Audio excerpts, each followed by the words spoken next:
So, Coach, you got a deep group of backs. One guy that's kind of stood out to me a little bit is Ty Davis Price, and especially with I mean, I liked him at LSU, but he looks really good once the pads come on and it's contact. What do you see from TDP right now? You know, from the running standpoint, we see exactly what we saw last year and what we saw on tape at LSU. But he is becoming the complete back, you know, in our protection scheme, and he's getting better in our passing game, and just the little details. You know, he's really worked at it. You know, he studied his butt off, and it shows right now in camp, because I think he's having a good camp. Has he leaned out a little bit? You know what? He actually, he may have leaned out, but he's actually gained some weight. He got down last year to like 219. He's back up to 27, 28, which is where we want him. It seems like all of your backs look a little, like Dave's is like a little leaner. I thought Mason, TDP, they're all looking faster. Where's Mason's weight, and what's an ideal weight for him? Both of those guys came in 228, 230-ish, but working with our strength and conditioning room, Dustin does a hell of a job with those guys. He works with them more on their diet. You know, they lift weights and everywhere they go, but now it's all about what you put in your body, how you take care of yourself, how you recover, and then just learning all those things that it takes to be a professional. So, they do look better. It seems in general over the past few years, defenses have been getting smaller and faster, so is having these 220-pound guys kind of your way of seeing a comparative advantage? It can be. Definitely from a physicality standpoint. I still believe that most physical teams win most of the time. But you're right, defenses are leaner and they are faster, and NFL is just faster in general. Both the undrafted backs, I mean, it's amazing. Kyle has this eye for undrafted backs. Laburn, to me, looks really intriguing. I mean, he's a powerful lower body. Seems like he runs through arm tackles. I love the way Awat catches the football. He seems like he catches it very naturally. Give me your impression of those two rookie undrafted guys. It is, you know, I usually say when you really start to evaluate rookies, usually around that second, third week of training camp, you know, because they're learning so much right now. You're not seeing them do anything naturally or fast, but when they start to learn more of this offense and what they're doing, if you like what you see now, I think you're really going to like what you see later. It seems that all the backs have been catching a lot of passes out of the backfield so far. Is that something, you know, like almost a Christian McCaffrey effect? I know that's one of his calling cards. It seems that he's rubbed off on that room. Well, when you have the versatility of a Christian McCaffrey, you can go out and create those personnel matchups. When he's out of the game, it's a problem. If you don't have anyone else that can do it, when you build an offense around it all week. So guys have had to evolve and get more involved in the passing game and develop those skills in the passing game. It's not good enough just to be a runner in this offense. You have to be a complete back. How do you and Bobby T split up the duties? Because I mean, you guys, you've been an NFL head coach. That's still my coach, man. Yeah, I was going to say. He tells me what he wants me to do, and I do it. That's how we split up the duties. He's the boss. He's the boss, and you're working for him. Boss. Ain't nothing changed. Talk a little bit about what he brings to the table, because, you know, I get the sense that, you know, obviously Kyle's the head coach, but I get the sense, like, in some ways, he's the head coach of the running backs, and like, you don't get on the field without his approval. What's it like working with him? He deserves that type of respect. He's been in this game for a long time. He's had a lot of success, and he's very good at what, you know, he's very good with people. He's very good with evaluating. I learned a lot being under him as a young coach, as a player and a young coach. But, you know, he's just earned that respect. I don't know a player on this team right now that don't respect him and don't know who he is. So, and that's what I'm talking about, the rookies. So you walk, when I got here last year, I walk around, I see guys with Bobby T t-shirts, Bobby T hat. I'm like, Coach T, he's working his magic, man. That's awesome. I know he encourages all the backs, and this is something you notice at practice, even after a play is blown dead. You finish. You finish. Is that something as a player under Bobby T? He's always done that. He's always done that. You know, if you hit the ground's hot, get your ass up and go, finish. You know, you always finish. I loved watching you. You were grilling some chicken on the grill in Hard Knocks. They had you're sitting there, you're flipping it, and I'm like, hey, I can relate to this guy. You've been a head coach, and now you're an assistant coach on this staff. How are you a better assistant coach now since having that experience as being the head coach? I'll tell you, You know, once you've been in that seat, you kind of, and I come back to this seat, I respect that seat a whole lot more than I did before, because I was in it. And I kind of understand what the head coach is looking for and what he wants. And that's what I try to be for. This organization, you talk to people in the scouting department, you talk to people in the coaching staff, and there always seems to be a theme that the scouting department and the coaching staff really gets along, that there's a specific message of what the coaching staff wants that gets to the scouting department, and then those players come aboard. Has that been something that you've appreciated and noticed about the 49ers Absolutely, as well? absolutely. And that's also Cal and John Lynch.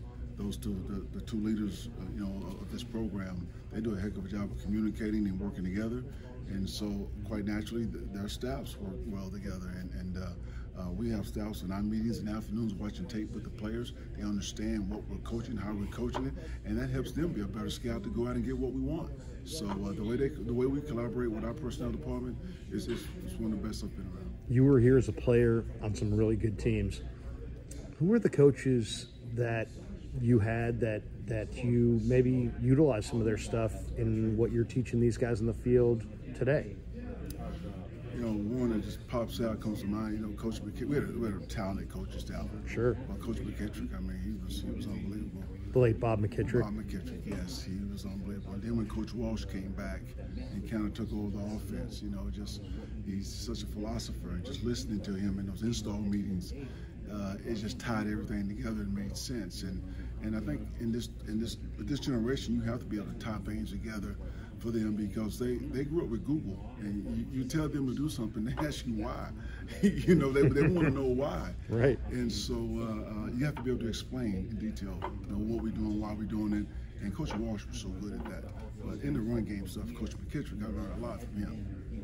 Have you seen some of that in Kyle as well? But obviously Kyle had his dad in that era who probably learned some of the Walsh principles. I don't think he overlapped with Bill directly, but it was still within the entire organization. So do you see some of Kyle's communication skills reflect what the 49ers of the 90s had in the coaching staff? Well, I mean, Kyle was raised by a Hall of Fame head coach, so that apple didn't fall too far from the tree. Kyle is very good at connecting with his players and painting a picture and creating an image for these young men when he's installing the offense. I just sat here and I'm just taking notes. I just feel like I'm in a position right now where I'm learning. I'm still learning. I'm still evolving. It's been cool to be in this offense and see the little ball boy grow up to be, I think, one of the best in the game. And how he installed, how he articulate, and how he connects and relate to his players. The culture, and that's why the culture here is so good. I just love the culture here that him and John is creating. Yeah, being honest with your players, I imagine, is a huge thing. Kyle, it's funny, he comes across as a nice guy, but there's a ruthlessness to his play calling. You better believe it. And he'll find that target defender, and he'll make him pay. Are you, what kind of role do you play as far as, the run game coordinating and trying to develop a run plan each and every week? I give input like everybody else, but Brian and Chris and Cal, they do a good job of connecting it with our passing game, tying it all together, and you bring a good idea to the table, we use it. And sometimes there's a lot of good ideas, but you can't use them all. You only have so many plays. But we do a good job of just putting the best ideas on the table and putting together a game plan. Kyle, in an interview this offseason, talked about Christian McCaffrey and compared him to Steph Curry, and that he has a kind of a gravitational force on the field when he's there. So he's pulling a defender, multiple defenders, maybe one step in his direction, opens other players up. Is there another player that you've coached or seen on film that has that kind of all-around impact as Christian had on this offense last year? Yeah, I've been with some great players now, some Hall of Famers, Lynn Thompson, all those guys. LT, he could run it, he could catch it, and Christian. Since LT though, Christian's probably the next guy in line with a similar versatility that can do both. They can go out and create the mismatches that you're looking for. But if two people covering Christian, somebody's open, and if Christian's one-on-one, he's going to win. So it's a good situation to be in.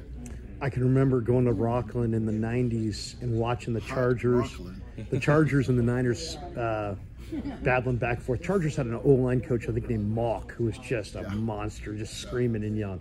But what stood out to me was that Junior Seau and Jerry Rice, you could have noticed them from a satellite. I mean, they were so noticeable. And I noticed that same thing about McCaffrey in the OTAs, just his effort, his desire. He's not running 10 yards after the play. He's running 40 yards down the field. Is that all him? Is that all just like Christian, his decision, or is That's the way he's raised. I know his mama and his daddy. Yeah. And they both are the same way. And so, you know, he did pop out in OTAs, and I made a comment that he was game ready already, and I stand by it. You know, but that's just his approach. You know, he's very intentional, he's very deliberate, and just very professional. Yeah.